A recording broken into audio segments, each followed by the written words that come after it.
शासकीय जागेचं बेकायदेशीर उत्खनन तिथे चालू आहे.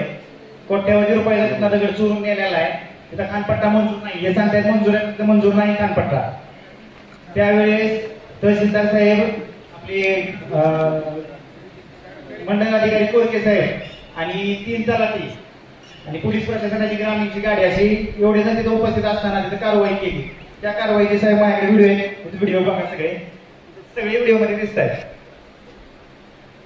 जिओ टेकने व्हिडिओ काढले सगळे, फोटोज व्हिडिओ सगळे आहेत. तर त्यांनी केलेल्या कारवाईची काहीच माहिती आम्हाला दिलेली नाही. आणि या बाबतीत आम्ही प्रांत साहेबांना सुद्धा कळवलं होतं, तर त्यांनी त्यांना 15 दिवसांना अहवाल द्यायला सांगितला होता. तोही त्यांनी दिलेला नाही. सोलापूर जिल्ह्यातील सगळ्यात मोठी खाण आहे सध्या. 4 आहे समाजाची जे इतर एक त्यांची खाण आहे. वर्षानुवर्ष खाण होती. त्याबद्दल त्यांना 2021 साली त्या ठिकाणी त्यांच्यावरती दंड पण झालेला आहे. आता राहिलं तक्रारीच्या अनुषंगाने तर तिथं जर कोणी अनधिकृत करत असेल तर आम्ही त्यांच्यावर कारवाईच करणार आहोत. आणि ही जी तुम्ही त्या दिवशी तक्रार आहे त्याचा प्राथमिक रिपोर्ट सब कलेक्टर साहेबांना दिलेला आहे. हवं तर त्यात आणखी सखोल चौकशी करण्यासाठी नायब तहसीलदारांच्या अध्यक्षतेखाली आम्ही समिती पण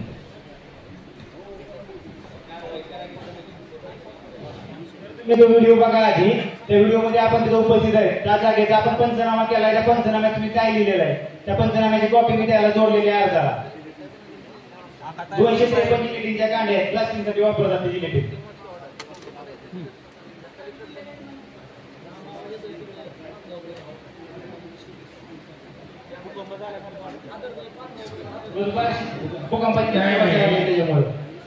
ही जुनी खाण वडार समाजाच्या सहकार्याची होती.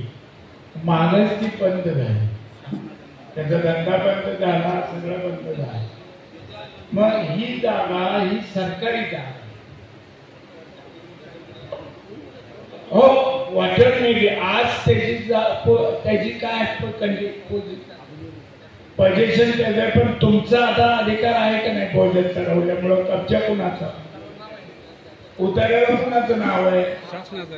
महाराष्ट्र शासन. म्हणजे कुणाचं झाली मालकी?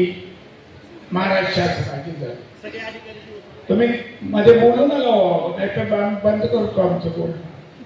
आम्हाला तरी बोलू द्या, नाही तर तुम्ही तरी बोला. महाराष्ट्र शासनाच्या जमिनीमध्ये जर एखादा खाजगी माणूस उत्खनन करतो, त्याची तक्रार केल्यानंतर तुमच्या हाताखालची माणसं तिथे जातात. पोलीस स्टेशनला कळवलं जातं. पोलिसाचा रोल फार लिमिटेड असतो. तुमच्या लोकांनी तक्रार दिली की आम्हाला इथं काही मारहाण होईल तर तेवढ्या पुरतच ते जातात. पण तिथे काही तसं दिसलं नाही, त्यामुळे पोलीस निघून आले. त्यांचा रोल काही पुढे नसल्यामुळे. पण जे कोणी होते त्यांनी तिथं ती पंचनामा करायला पाहिजे, ती जप्त करायला पाहिजे. ती एवढी वाहनं आहे आणि आजही ते चालू आहे शासनाच्या जागेत. आणि डोळे झाक म्हणजे खूप चालू. एक शेतकऱ्याने एक मुरमाची ट्राली दिली, तुम्ही दंड लावता ती काय म्हणजे जावायची कशाला? एक मुरमाची गाडी असली तर त्याला दंड लागतंय.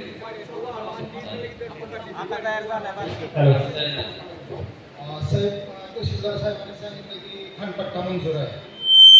खानपट्टा जिथं मंजूर आहे तिथं उत्खननच होत नाही. असं डबल काय कारवाई समजा ती व्हायलाच पाहिजे तुम्ही.